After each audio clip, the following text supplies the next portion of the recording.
La plupart des gens se perdent dans la lumière.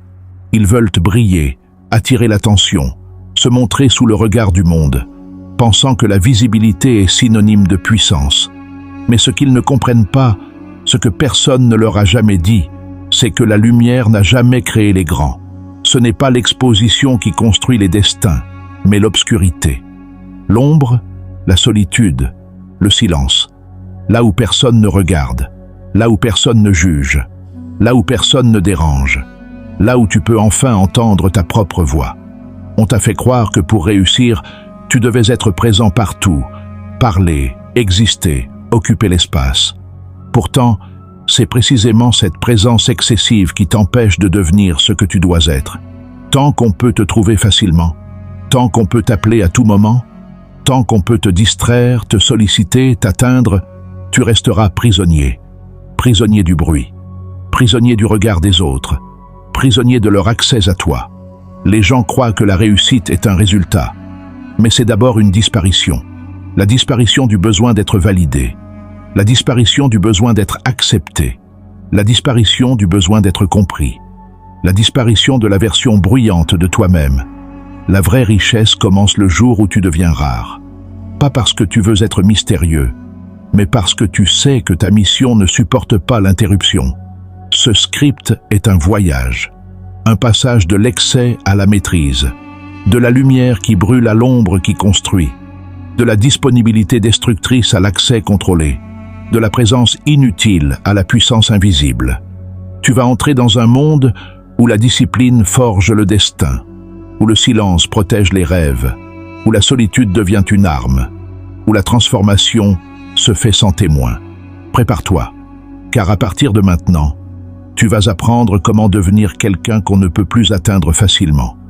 Non pas pour fuir le monde, mais pour le dépasser. Le bruit qui t'étouffe. Le bruit est devenu la respiration du monde moderne. Notifications, opinions, conversations, débats, distractions en illimité. On te dit qu'être connecté, c'est être vivant. Qu'être disponible, c'est être gentil. Que répondre immédiatement, c'est être responsable. Mais personne ne te dit que le bruit te vole ta puissance, qu'il fragmente ton attention, ton énergie, ta concentration, ta créativité. Le bruit est une guerre, et tu es en train de la perdre chaque fois que tu te laisses interrompre. Tu crois que le bruit ne fait qu'occuper ton temps. Non, il occupe ton esprit. Il vole ton espace intérieur, cet espace sacré où naissent les idées, les visions, la clarté. Le bruit t'empêche d'entendre ce qui compte vraiment. Il empêche ta voix intérieure de parler plus fort que le monde extérieur. Tant que tu laisses le bruit t'engloutir, tu n'avanceras jamais vers ta propre destinée. Tu resteras coincé dans un état de réaction permanente. Tu réagiras au lieu d'agir. Tu répondras au lieu de construire. Tu survivras au lieu d'évoluer. Les riches ne vivent pas dans le bruit. Ils vivent dans la structure, dans l'ordre, dans la précision, dans le calme. Ils ne se dispersent pas. Ils ne se laissent pas happer. Ils ne donnent pas accès à n'importe qui, n'importe quand. Le bruit est un poison pour ceux qui veulent bâtir quelque chose de grand. Et la majorité des gens ne s'en rendent même pas compte. Ils vivent dans une agitation constante, sans jamais se demander pourquoi ils se sentent fatigués, dispersés, vides. Ce n'est pas la vie qui les épuise, c'est tout ce qu'ils laissent entrer. Pour devenir puissant, tu dois apprendre à fermer des portes, à couper des accès, à dire non, non au bruit émotionnel, non au bruit social, non au bruit numérique, non au bruit mental. Car lorsque tu fais taire le monde, tu entends enfin le tien. Et c'est dans ce silence retrouvé que commence la véritable construction. L'ART de disparaître. Disparaître n'est pas fuir. Disparaître, c'est se préserver. C'est redevenir maître de ton temps, de ton attention, de ton énergie. C'est retirer ton âme de l'arène où tout le monde se bat pour être vu. Car dans un monde où tout le monde cherche la lumière, la vraie puissance est dans l'ombre. Quand tu disparais, tu reprends le contrôle. Tu redeviens stratège. Tu redeviens un être intentionnel. Ne plus être trouvable est un acte révolutionnaire dans une société obsédée par la disponibilité. On te veut accessible, réactif, joignable à tout moment. Pourquoi? Parce qu'un homme disponible est un homme interrompu. Et un homme interrompu n'atteindra jamais un niveau exceptionnel. Lorsque tu disparais, les gens s'inquiètent. Quand tu disparais, ils spéculent. Quand tu disparais, ils parlent. Mais ce qu'ils disent n'a aucune importance. Ce qui compte, c'est ce que tu construis dans cet espace protégé. Disparaître, ce n'est pas quitter le monde. C'est quitter le bruit du monde. C'est quitter les attentes du monde. C'est quitter l'image que le monde a de toi. Tu deviens invisible stratégiquement. Tu deviens silencieux volontairement. Tu deviens rare intentionnellement. Et la rareté est un pouvoir.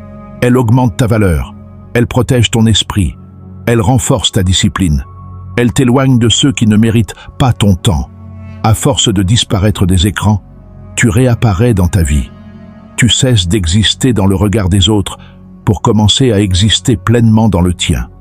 Dans l'ombre, tu deviens un architecte, un créateur, un stratège, un bâtisseur. Tu ne cherches plus à convaincre. Tu cherches à devenir. Et tu sais quoi? Ceux qui ne te voient plus ne peuvent plus te limiter. Ceux qui ne t'atteignent plus ne peuvent plus te ralentir. Ceux qui ne te trouvent plus ne peuvent plus te détruire. L'invisibilité est une renaissance. Elle fait de toi un être nouveau, libre, concentré, dangereux. La visibilité, ton piège. La visibilité est devenue la nouvelle drogue. Chacun veut être vu, reconnu, applaudi, validé. Tu postes, tu montres, tu racontes, tu exposes, et tu appelles cela partager. Mais ce que tu partages vraiment, c'est ta vulnérabilité, tes failles, tes plans, tes intentions, ton avancée, ta direction. Les gens ne comprennent jamais que la lumière peut être un piège mortel. La visibilité attire le jugement, la jalousie, les critiques, les comparaisons, les attaques. Elle expose tes forces, mais surtout tes faiblesses. Elle donne aux autres des informations sur toi que tu ne devrais offrir à personne. Un homme visible est un homme prévisible, et un homme prévisible est un homme contrôlable. Lorsque tu dévoiles ton chemin, tu invites le monde à y mettre des obstacles. Lorsque tu dévoiles tes objectifs, tu donnes à tes ennemis une cible. Lorsque tu dévoiles tes projets, tu exposes leur fragilité. Le succès prématurément exposé meurt rapidement. Pourquoi? Parce que la lumière brûle ce qui n'est pas encore solide. Le monde veut te voir, non pas pour te célébrer, mais pour te situer, pour te jauger, pour t'étiqueter, pour te ramener à une version d'eux-mêmes. Les riches savent cela. Ils vivent dans la discrétion. Ils prospèrent dans le silence. Ils ne montrent que les résultats, jamais le processus. Ils protègent leurs ambitions comme des secrets d'État. Ils ne parlent pas pour convaincre. Ils agissent pour surprendre. La visibilité t'empêche d'avancer librement. Elle te met une pression inutile. Elle te force à jouer un rôle. Elle te pousse à maintenir une image. Et elle t'éloigne de ta véritable mission. La visibilité sans puissance est une faiblesse. La visibilité sans discipline est une distraction.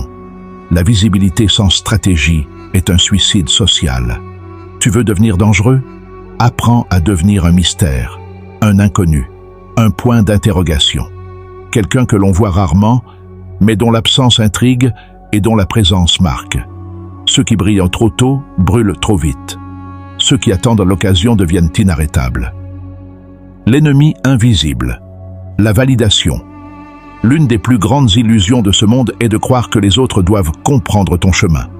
Tu cherches l'approbation, l'encouragement, le vas-y, tu peux le faire, comme si ton destin avait besoin d'un permis signé par quelqu'un d'autre. Mais c'est précisément ce besoin de validation qui t'enchaîne. Chaque fois que tu attends un « oui », tu donnes aux autres un pouvoir qu'ils ne méritent pas. La validation est un piège subtil. Elle ressemble à de l'amour, mais elle fonctionne comme une prison. Elle te fait croire que ton idée vaut quelque chose seulement si elle plaît. Mais un rêve qui doit être validé pour exister n'est pas un rêve. C'est un caprice social. Les plus grands visionnaires n'attendaient même pas qu'on les comprenne. On les a traités de fous, de naïfs, de rêveurs irréalistes. Mais ils savaient une chose. Le monde voit avec les yeux de la logique, alors que les visionnaires voient avec les yeux du futur. Chercher la validation, c'est confier ton avenir à des gens qui n'ont pas ta vision. Comment pourraient-ils valider quelque chose qu'ils ne voient pas? Comment pourraient-ils comprendre une direction qu'ils n'ont jamais empruntée? Chaque fois que tu expliques ton projet, tu l'ouvres aux doutes. Quand tu cherches des encouragements, tu ouvres la porte aux critiques. Quand tu attends la validation, tu deviens dépendant. La validation détruit la conviction. Elle transforme ta vision en quelque chose de fragile. Tu finis par adapter ton rêve pour qu'il plaise, au lieu de le construire pour qu'il existe. Les riches ne demandent pas la permission. Ils créent, ils avancent, ils imposent. Ils ne cherchent pas à être compris. Ils cherchent à être accomplis. Tu dois apprendre à devenir ton propre juge, à t'auto-valider, à dire « c'est suffisant », même si personne ne l'a dit avant toi. Parce que la validation des autres est un bonus, pas un carburant. Et celui qui dépend du regard des autres ne s'appartient plus vraiment. La solitude sacrée. La solitude fait peur à ceux qui ne savent pas se tenir debout seuls. Mais pour les bâtisseurs, elle est un sanctuaire. Un espace où le bruit se tait, où l'ego s'adoucit, où la vision s'éclaircit. Dans la solitude, tu n'as plus besoin d'impressionner.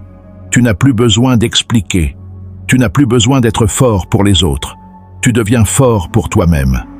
La solitude n'est pas un vide. C'est une forge. Elle brûle ce qui est fragile. Elle détruit ce qui est faux. Elle purifie ce qui est vrai. Elle met en lumière ce qui doit changer. Les gens disent « la solitude, c'est triste ». Mais ce qu'ils appellent tristesse, nous l'appelons transformation. Tu ne peux pas devenir toi-même en compagnie permanente. Les regards te façonnent, les attentes te sculptent, les opinions t'altèrent. La solitude est le seul endroit où tu peux revenir à ton essence. C'est dans la solitude que tu construis. Ta discipline, ton caractère, ta vision, ton mental, ta stabilité, ta puissance intérieure. Quand tu apprends à te suffire, tu deviens incassable. Ceux qui ont besoin des autres pour exister s'écroulent dès que les autres s'en vont. Les plus grandes décisions, les plus grandes idées, les plus grandes renaissances naissent dans des moments où personne ne regarde. Il y a une forme de sacré dans le fait de s'isoler, une forme de vérité brute, une forme de face-à-face avec toi-même que le monde moderne essaie par tous les moyens d'éviter. Mais tu n'es pas comme les autres. Tu n'es pas fait pour la foule. Tu es fait pour l'élévation. Et l'élévation exige de l'espace, de la distance, du retrait, du silence. La discipline des fantômes. Il existe une catégorie d'individus différents des autres. Ils ne parlent pas beaucoup. Ils ne se montrent pas souvent. Ils ne font pas de bruit. Mais leurs résultats, eux, résonnent comme des tonnerres. Ces individus, ce sont les fantômes. Les travailleurs silencieux. Ceux qui disparaissent pour mieux revenir. Ceux qui construisent pendant que les autres commentent. Ceux qui avancent dans l'ombre pendant que les autres cherchent la lumière. Être un fantôme, ce n'est pas être faible, c'est être stratégique. Les fantômes savent que la discipline n'a pas besoin d'être vue. Elle doit être appliquée. Elle doit être incarnée. Elle doit être répétée jusqu'à devenir une seconde nature. Tu ne publies pas ta discipline. Tu la vis. Tu ne cries pas ta motivation. Tu agis. Tu ne montres pas ton évolution. Tu la deviens. La discipline est une conversation quotidienne entre toi et toi-même. Une promesse silencieuse, un engagement profond, un pacte intérieur. Personne ne te félicite pour cela. Personne ne te regarde. Personne ne te valorise. Mais c'est dans ces moments invisibles que tu te formes réellement. Le monde voit tes résultats, jamais tes sacrifices. La discipline des fantômes est simple. Se lever quand personne ne regarde.